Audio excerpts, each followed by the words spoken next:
반갑습니다. 오늘도 영상으로 함께하게 되었습니다. 오늘 큰 모임 함께 진행할 텐데요.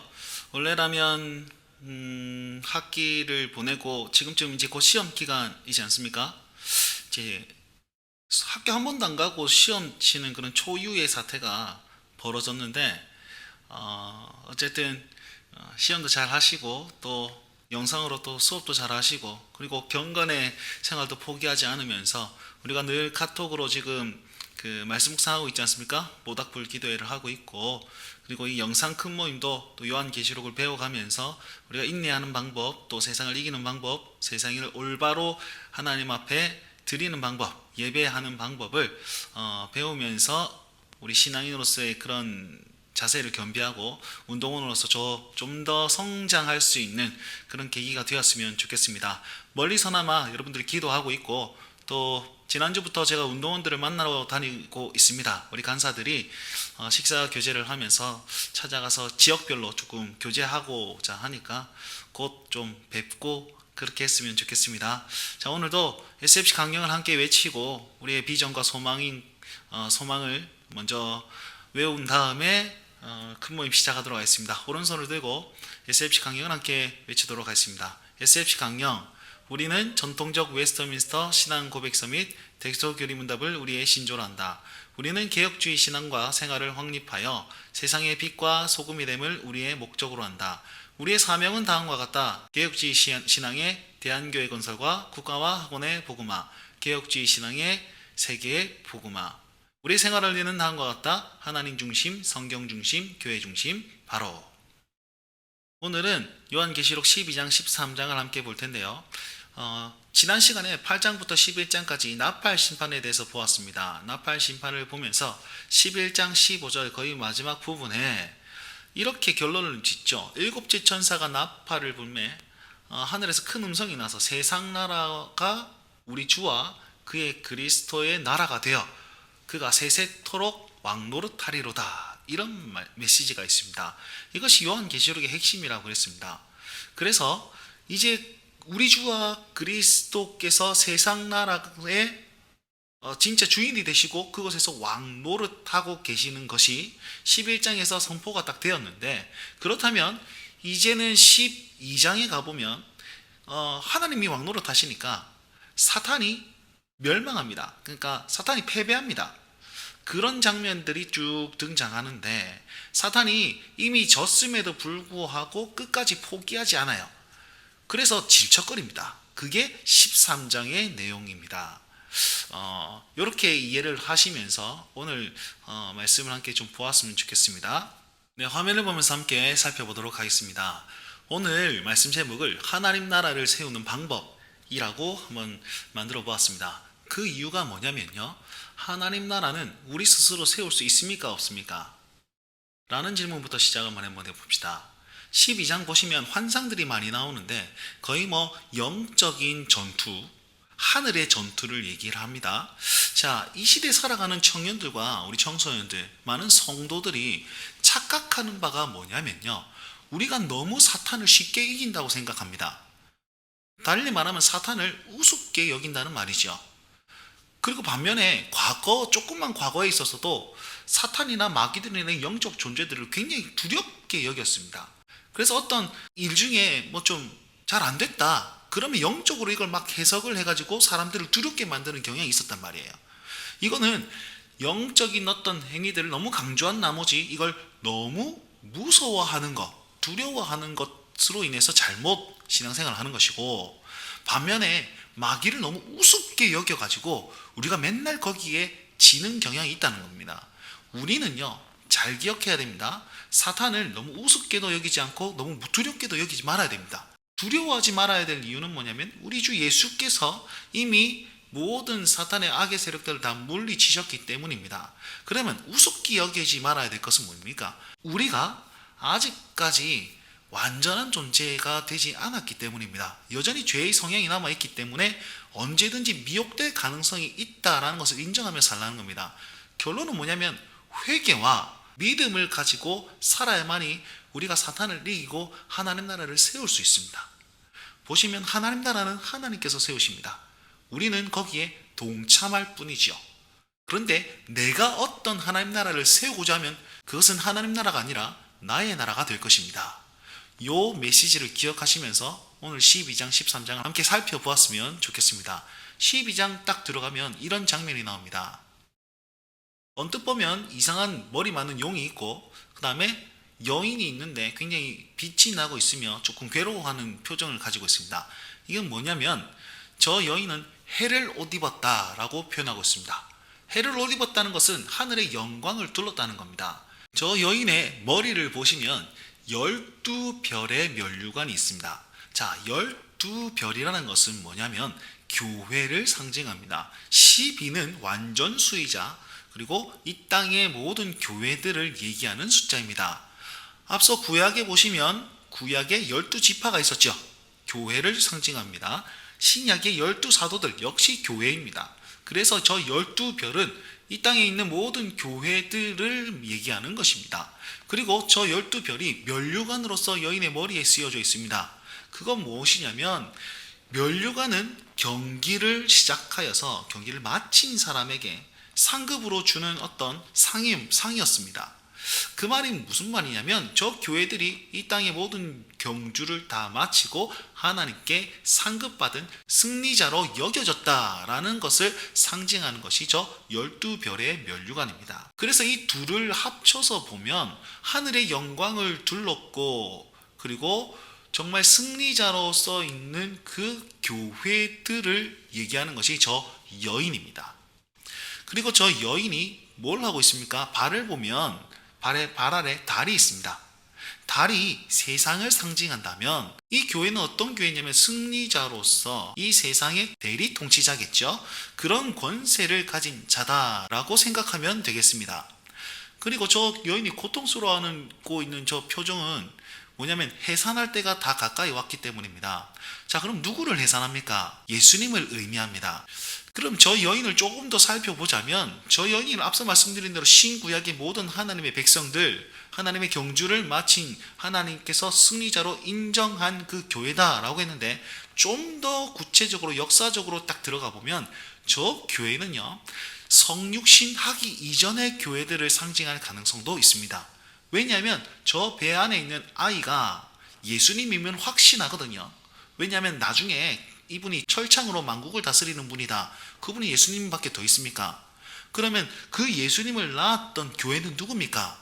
신약이 오기 이전의 모든 교회들을 말씀한단 말이죠. 더군다나 말라기 시대 딱 끝나고 구약 시대가 딱 끝났지 않습니까? 그리고 400년 동안 중간기 시대, 침묵기라고 얘기하는 그 시대가 있습니다. 그 400년 기간에 이스라엘은 여러 강대국들의 식민지 생활을 했단 말이죠. 페르시아와 그리스와 결국엔 로마의 식민지로서 쭉 이어왔던 시기가 있었습니다. 그때에 많은 우상들이 들었을 때도 굴하지 않고 자기 신앙을 지키고 오실 메시아를 기다렸던 그 경건한 유대인들, 그들을 가리켜서 어쩌면 저 예수 그리스도를 품은 여인, 저 교회다라고 말할 수 있습니다. 이해가 되십니까? 오실 메시아를 기대하면서 신앙을 지킨 그들로 말미암아서 예수님이 탄생하셨고 그 예수 그리스도께서 그 배경을 바탕으로 사역하시면서 복음을 퍼뜨려 나가신 거죠. 자, 다시 정리하면 저 여인은요 신구약의 모든 하나님의 백성들을 상징합니다. 그러나 조금 더 세밀하게 성육신 이전의 교회들로서 예수 그리스도가 이 땅에 잘 태어날 수 있도록 기대하고 기다렸던 어떤 믿음을 지켰던 사람들을 상징합니다. 자, 여기 붉은 용이 있습니다. 이 붉은 용은 사탄을 의미합니다. 그 모양을 보면 7머리와 10개의 뿔, 그 다음에 7왕관을 썼습니다. 7머리는 리더십 뭐 이런 거잖아요. 그런데 10개의 뿔은 권위를 상징하고 7왕관은 왕권을 상징합니다. 이들이 강력한 힘과 권세로서 왕노릇하고 있다는 것을 저 모습에서 볼 수 있습니다. 자, 이 용이 뭘 하고 있냐면 꼬리가 하늘의 별 3분의 1을 탁 끌어다가 땅에 던져버립니다. 별은 뭘 상징하냐면 타락한 천사들, 마귀를 상징하고요. 그들의 3분의 1을 보냈다라고 하면 이 아이를 해하고자 일단 군대들을 만들어 놓은 것이라고 생각하시면 되겠습니다. 그러면 3분의 2는 뭡니까? 3분의 2는 천사들입니다. 그렇다면 저 여인이 해산한 아들은 누구인가? 그 아들은 철창으로 만국을 다스릴 남자다라고 계시록은 말씀하고 있습니다. 다스리다라는 단어는 뭐냐면 목자가 양을 다스리고 먹인다, 양육한다의 개념을 많이 가지고 있습니다. 그래서 저 아들은 뭐 하는 분입니까? 바로 이 땅에 자기 택한 백성들, 양떼들을 먹이시고 인도하시며 그들을 양육할 수 있는 그런 분이다, 목자 같은 분이다 라는 것을 말씀하고 있고, 그리고 자기 양떼 아닌 이리떼들은 철창으로 다스린다 라고 이해하시면 되겠습니다. 그가 이 땅에 태어나셨습니다. 무엇 하셨냐면 사역하시다가 하나님 앞과 보좌 앞으로 올라갑니다. 이건 예수님의 승천을 얘기하는 거죠. 그러면 예수님께서 그냥 태어나셨다가 바로 승천하셨습니까? 생애의 많은 이적들과 그 다음에 고난받으시고 죽으시고 부활하신 그 사건은 왜 언급하지 않습니까? 그 이유는 뭐냐면 계시록의 특성이 그런 고난을 강조하는 것이 아니라 하나님의 왕권과 하나님의 다스림과 이 땅의 통치자가 바로 이분이다라는 것을 나타내기 위한 책이기 때문에 의도적으로 생략한 겁니다. 그 모든 것이 다 포함되어 있지만 결국엔 어떻게 되었습니까? 승천하여서 하나님의 왕권을 딱 가졌고 왕의 수요식을 하였다. 요거를 결론적으로 말씀하기 위해서 앞에 거는 다 생략하고 태어나시고 올라가셨다라는 것으로 얘기를 하고 있습니다. 결국은 이 땅의 모든 만물들을 다스릴 분이 바로 이분이다라는 사실을 나타내는 장면이 승천이라는 것을 기억하시면서 성경을 보시면 좋겠습니다. 이 아들이 태어났습니다. 이 용이요, 여인을 해하려고 하는 건 아니었습니다. 타겟이 누구였습니까? 아들이었거든요. 근데 이미 잘 태어나 버렸어요. 그리고 승천해 버렸어요. 사탄이 이미 패배를 한 거죠. 그러니까 이제 어떻게 하냐면 타겟을 바꿔가지고 저 여인을 공격하기 시작합니다. 여인은요, 광야로 도망갑니다. 광야는 어디냐면 고난이 있지만 삶이 좀 불편하지만 하나님의 보호와 양육을 위한 장소다 라고 계시록이 말씀하고 있습니다. 12장을 잘 읽어보십시오. 하나님께서 이 교회를 광야로 데려가서 거기서 양육하십니다. 며칠 동안 하시냐면 1260일 동안. 1260일은 한정된 기간, 짧은 기간을 의미합니다. 짧은 기간, 한정된 기간 안에 하나님께서 보호하시고 그것이 영원히 있지 않는다라는 것을 나타내는 것입니다. 여인은 이렇게 도망하였죠. 그런데 이제는 하늘에서는 어떤 일이 일어납니까?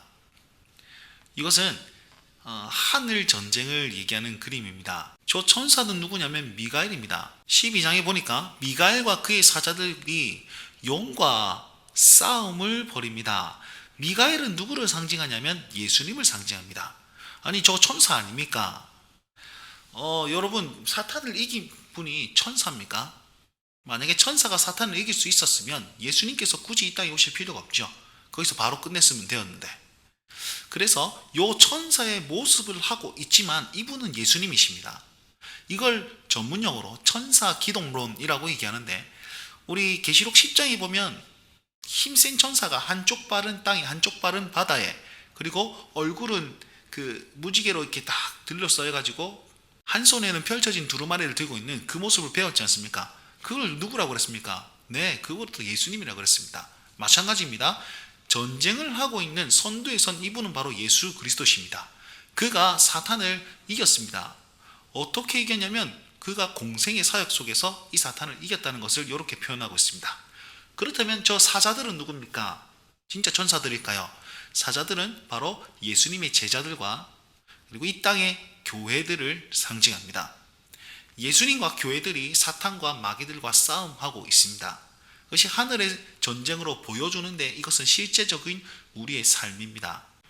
용이 이기지 못하여 그의 사자들과 함께 땅으로 내어 쫓깁니다. 요거는요, 과거에 이미 일어났던 일입니다. 보시면 예수님이 공생의 사역 속에서 사탄을 물리치십니다. 어떻게 해요? 십자가와 부활하심으로 말미암아서. 그때에 이미 사탄은 패배하였습니다. 패배하여서 예수님께 졌어요. 그리고 나서 타겟을 뭘로 정했다 했습니까? 여인, 교회로 정했다 했지 않습니까? 그래서 이 큰 용이요, 옛 뱀, 마귀, 사탄 혹은 온 천하를 꾀하는 자, 속이는 자의 모습을 가진 이 용이 땅으로 떨어졌다라고 얘기하고 많은 마귀들도 땅으로 떨어졌다라고 얘기합니다. 이때에 하늘에서 이런 말씀이 들립니다. 어떤 말씀이 들리냐면 우리 형제들을 참소하던 자, 곧 우리 하나님 앞에서 밤낮 참소하던 자가 쫓겨났고 또 우리 형제들이 어린 양의 피와 자기들이 증언하는 말씀으로써 그를 이겼으니 그들은 죽기까지 자기들의 생명을 아끼지 아니하였도다. 계시록 12장 10절 11절 말씀입니다. 이 소리가 하늘에서 딱 들립니다. 여러분 이거 잘 보시면 우리 형제들이 무엇으로 이겼다고 했습니까? 어린 양의 피와 자기들이 증언하는 말씀으로 이겼고 그 말씀을 붙들고 어떤 행동을 하고 있습니까? 죽기까지 생명을 아끼지 아니하는 순교적 정신을 가지고 있었다라고 얘기하고 있습니다. 여러분 이것입니다. 우리가 사탄을 이길 수 있는 유일한 방법은 뭐냐면 그리스도의 피와 그리고 하나님의 말씀과 그 말씀을 죽기까지 부여잡고 순교적 정신으로 살아가는 그것으로 이길 수 있습니다. 아멘. 11장 15절에 일곱 천사가 나팔을 불매 세상 나라가 우리 주와 그의 그리스도의 나라가 되어 그가 세세토록 왕노릇하리로다 이렇게 얘기했지 않습니까? 선언을 딱 했어요. 세상 나라가 하나님 나라가 될 것이고 우리 하나님은 왕노릇할 것입니다. 그런데 어떻게 그것을 이룹니까? 그게 12장 10절 11절 저 말씀이라는 겁니다. 우리 예수님께서 이겼던 그 이긴 싸움을 우리가 어린 양의 피와 말씀과 순교적 정신으로 살아갈 때에 이 세상 나라에서 그리스도가 왕노릇하고 이곳이 그리스도의 나라가 된다라는 것을 드러내는 무기입니다. 여러분 어찌 생각하십니까? 우리는 이 땅을 어떻게 이겨야 합니까? 투쟁하여서? 아니요. 어린 양의 피 회개를 얘기합니다. 회개로 하나님의 말씀의 신실함으로 죽기까지 포기하지 않는 인내로 변절하지 않는 그 믿음으로 우리는 사탄을 이길 수 있고 이 땅을 하나님 나라로 만들 수 있습니다. 우리 삶에 저런 모습들이 잘 겸비되어질 수 있게 주의 이름으로 축원드립니다.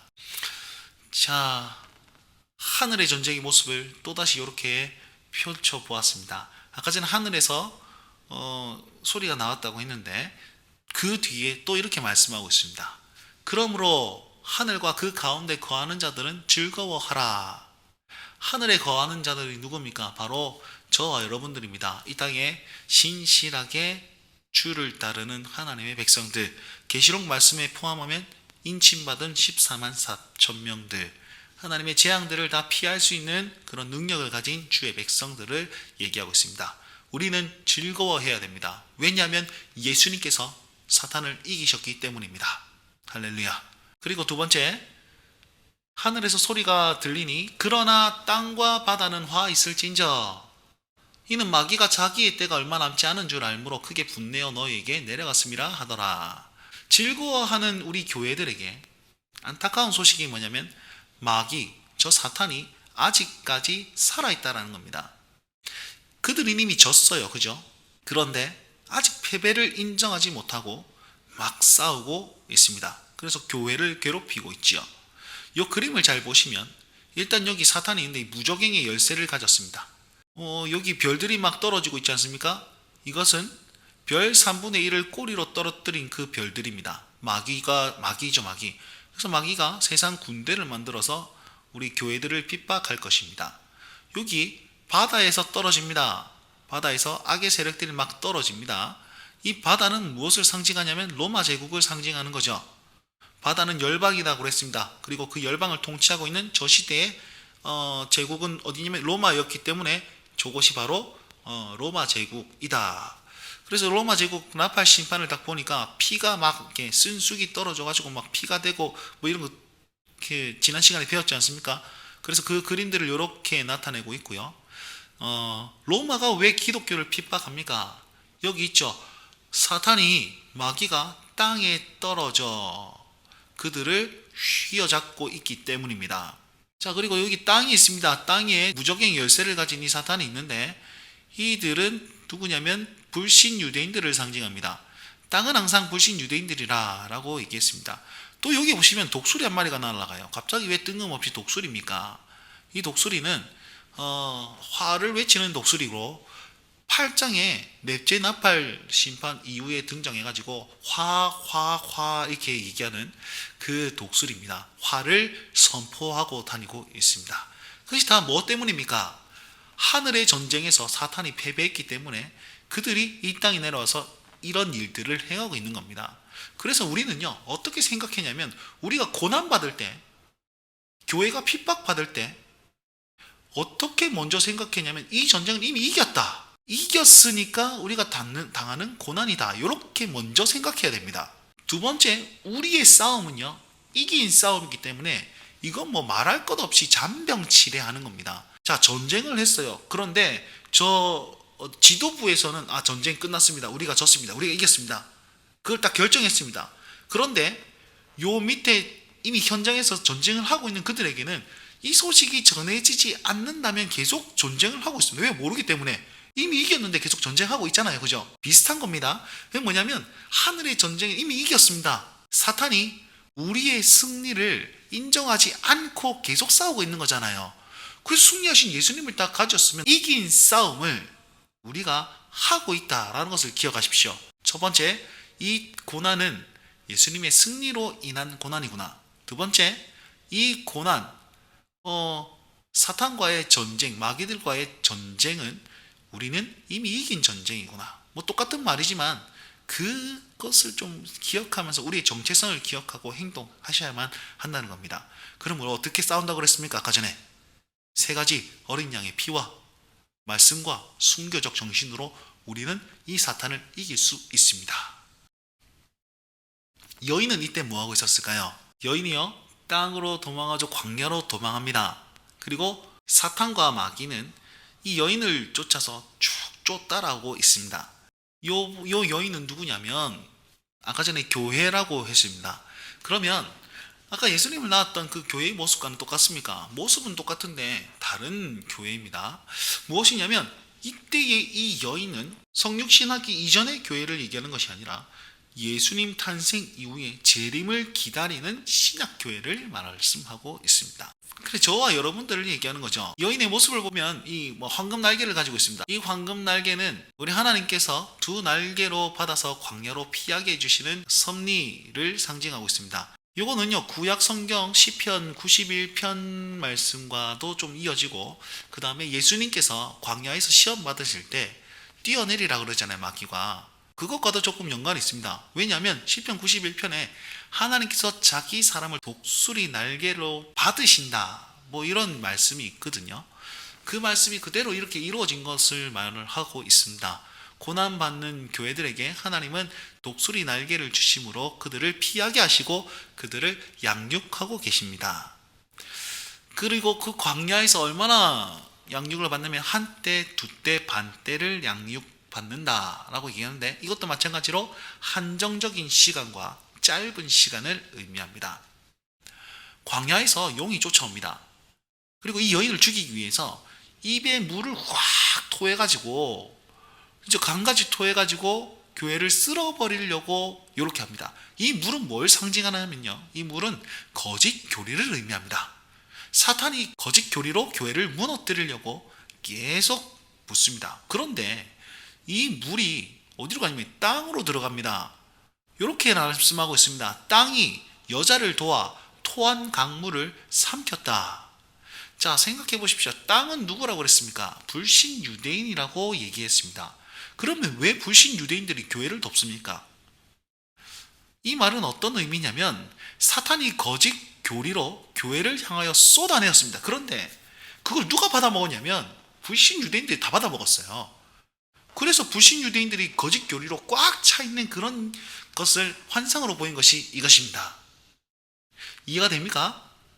거짓 교리들로 교회를 흔들려고 했으나 자기 편이 다 말아먹어가지고 저가 거짓 교리로 충만하여져 버렸어요. 그랬더니 용이 분노해가지고 돌아가서 그 여자의 남은 자손과 하나님의 계명을 지키며 예수님의 증거를 가진 자들과 더불어 싸우려고 바다 모래 위에 서 있더라, 라고 12장을 마칩니다. 바다 모래는요, 로마 제국을 상징합니다. 그래서 로마 제국을 빌어서 다시 한번 싸우기 위해서 이렇게 서 있습니다.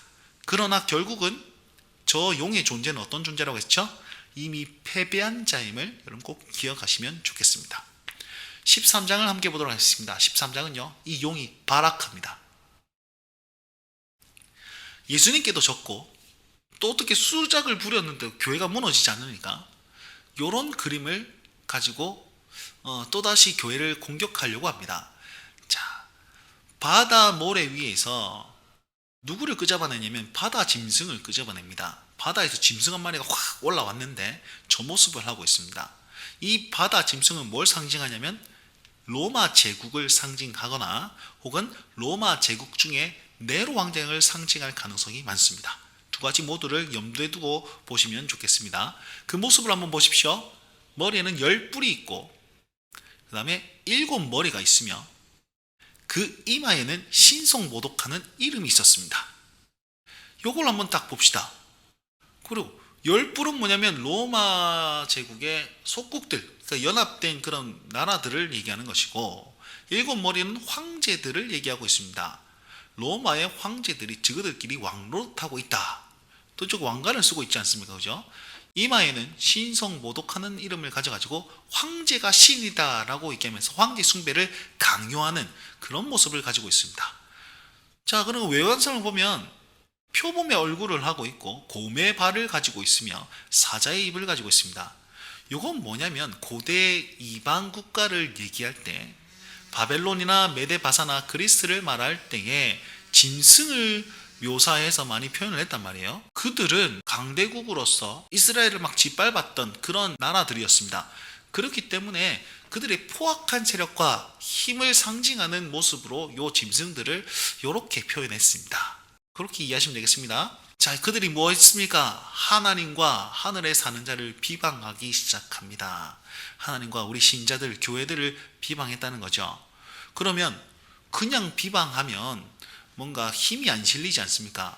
이들이 여기 보시면 용이요, 손가락으로 뭘 막 줘요. 이렇게 용이, 사탄이 이 바다 짐승에게 권세를 주는 장면입니다. 이 권세를 딱 받았더니 머리 하나가 죽었었어요. 그런데 상처가 다 물면서 하나가 뚝 살아난 거예요. 자, 이것은 두 가지를 상징하는데요. 첫 번째는 뭐냐면 네로 황제가 죽었다.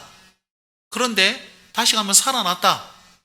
뭐 이런 내용입니다. 왕권이 죽었다가 다시 회복되었다라는 것을 의미하기도 하고, 두 번째 뭐냐면 예수님이 십자가에 달리시고 또 부활하시고 승천하심으로 말미암아 로마에 대한 대적들에 대한 일단 먼저 이겼다라는 것을 상징하기도 합니다.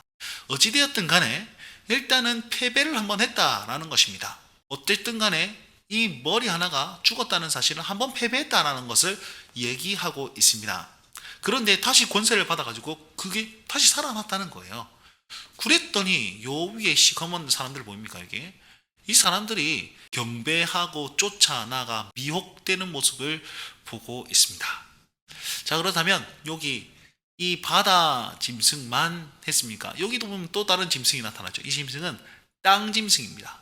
땅에서 짐승이 올라와가지고 또 사람들을 미혹하고 지배하는데, 이 짐승은 무엇이냐면 로마 황제를 신격화해서 조장하는 불신 유대 박해자들을 상징합니다. 아까 전에 바다 짐승은 누구라 그랬습니까? 로마 황제라 그랬으면 저 땅 짐승은 불신 유대인들입니다. 그 모습을 한번 보시면 양의 뿔을 가졌어요. 어린 양의 뿔을 가졌는데 혀를 보시면 용의 혀를 가졌습니다.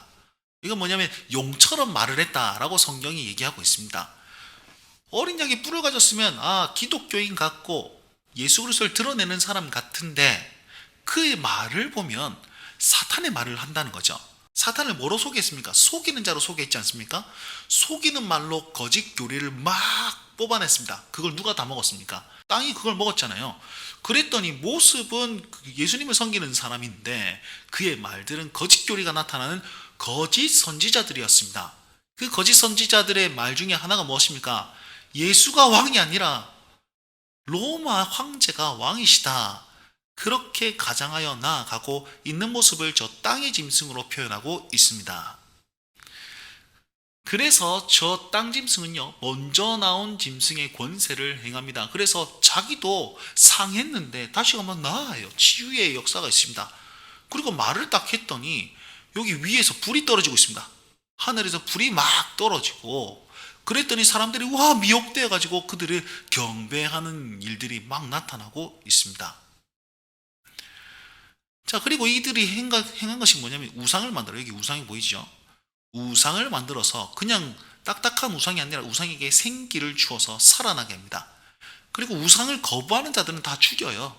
그리고 그러면 우상을 섬긴 자들에게는 혜택을 줄 것 아닙니까? 어떤 혜택을 주냐면 매매를 할 수 있는 혜택을 주었습니다. 장사할 수 있는 혜택을 주었어요. 그러면 이 사람들이 우상에게 절한 사람이다, 우상을 섬긴 사람이다 라는 걸 알아야 될 것 아닙니까? 그래서 어떻게 하냐면 머리나 오른손에 인을 새기는데 그 인의 문구가 뭐였냐면 666이었습니다.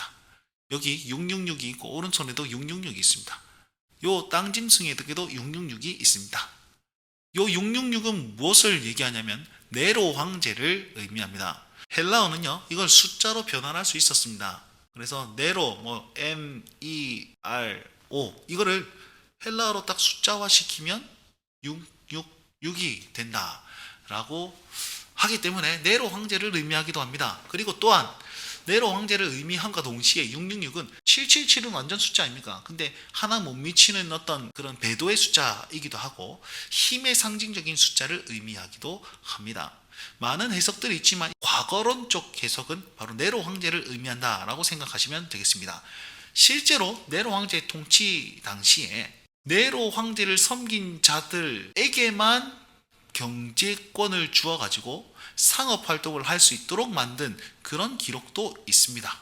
그래서 저 의미는 진짜 있었던 일들을 환상으로 이렇게 보여준 것일 가능성이 많다라는 것이죠. 결국은 무엇이냐면 로마 제국이 황제 숭배로 말미암아서 강압적으로 힘을 과시해서 교회를 핍박합니다. 그리고 두 번째는 불신 유대인들이 거짓말해서 거짓 선지자의 역할을 해서 그들을 미혹시킴으로써 교회를 무너뜨리려고 하였다라고 정리할 수 있습니다. 그 배후에 누가 있습니까? 큰 영, 붉은 영, 저 사탄이 존재하고 있다는 거죠. 이렇게 로마의 힘과 그리고 거짓 선지자들의 그 미혹으로 말미암아서 교회가 핍박받고 있습니다. 이럴 때 하나님께서 뭐라 말씀하십니까?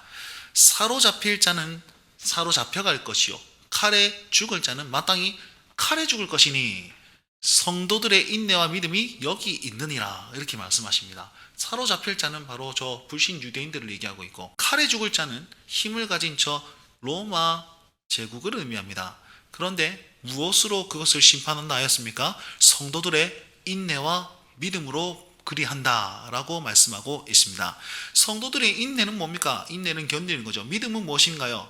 그냥 믿습니다 이거 아니고 충심을 다하여서 견고히 설 수 있는 마음가짐, 인내와 똑같은 겁니다. 견디는 자, 저 모든 압제 속에서, 불이익 속에서, 고난 속에서 믿음을 포기하지 않는 자, 주의 보혈, 말씀, 순교적 정신을 겸비한 그 자들을 통하여서 하나님께서는 다 심판하시고 보복하실 것이다, 저리 말씀하시는 겁니다. 이 말씀을 기억하시고 두 가지를 기억하시면 좋겠습니다. 우리는 이미 이긴 싸움을 하고 있다. 두 번째, 나는 이길 수 없지만 주는 이길 수 있다. 그래서 나는 주를 의지하면서, 세 가지를 의지하면서 주를 붙들고 인내할 때에 하나님께서 이 모든 것들 속에서 승리를 우리에게 주실 것이다. 이게 12장, 13장의 핵심 메시지임을 꼭 기억하시면 좋겠습니다. 자, 그럼 우리 한번 생각해 봅시다. 여러분, 저 당시에만 로마 제국이 힘을 가지고 교회를 핍박했습니까? 지금은 아닐까요? 저 당시에만 불신 유대인들이 미혹된 말로 교회들을 핍박하고 교회들을 미혹하여서 흔들고 있습니까? 지금은 아닙니까? 여러분, 지금도 우리는요, 그 힘에 대한 어떤 위협을 받고 있습니다. 오해하지 마십시오. 어떤 정치적이나 사회적 문제, 이걸 얘기하는 건 아닙니다. 우리는 어떤 힘에 굴복하고 있습니까? 돈이죠, 돈. 돈의 힘에 굴복하고 있습니다. 그리고 명예라든지 아니면 성공의 그런 어떤 스펙 쌓는 거에 있어서 우리는 힘에 굴복하고 있습니다.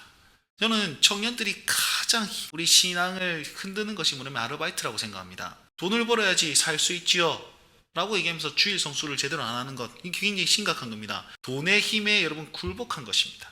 저 바다 짐승에게 여러분 당한 것입니다. 성공을 위해서 너무 쫓아서, 여러분 스펙을 위해서 너무 무분별하게 하나님보다도 더 쫓아나간다면 여러분들은 지금 힘에 굴복한 사람입니다. 두 번째, 우리는 무엇에 미혹되고 있습니까? 여러분 여러 가지 신학적인 말들 속에서도 미혹될 뿐만 아니라 우리는요, 이런 말 저런 말 세상의 말 속에서 우리는 늘 미혹되고 있습니다. 야, 너 그렇게 해서 어떻게 살래? 너 그렇게 해서 준비해서 나중에 어떻게 할래? 너 그렇게 공부해서 나중에 어떻게 할래? 이런 모든 미래에 대한 불안감들도 우리에게 큰 미혹으로 줄 수 있다는 겁니다. 지금 이 시대는 코로나를 얘기 안 할 수도 없겠죠. 그 코로나를 말미암아서 약하게 만드는 그것들 어쩌면 미혹이 아닐까요? 사회적 거리두기를 하면서 우리가 잘 걸어 나아가야 되는데 우리 마음이 연약해진 건 정말 안타까운 일입니다. 이것이 우리가 이 시대에 겪는 미혹의 소리가 아닐까라고 생각합니다. 우리는요, 전쟁을 경험해보지 않았습니다.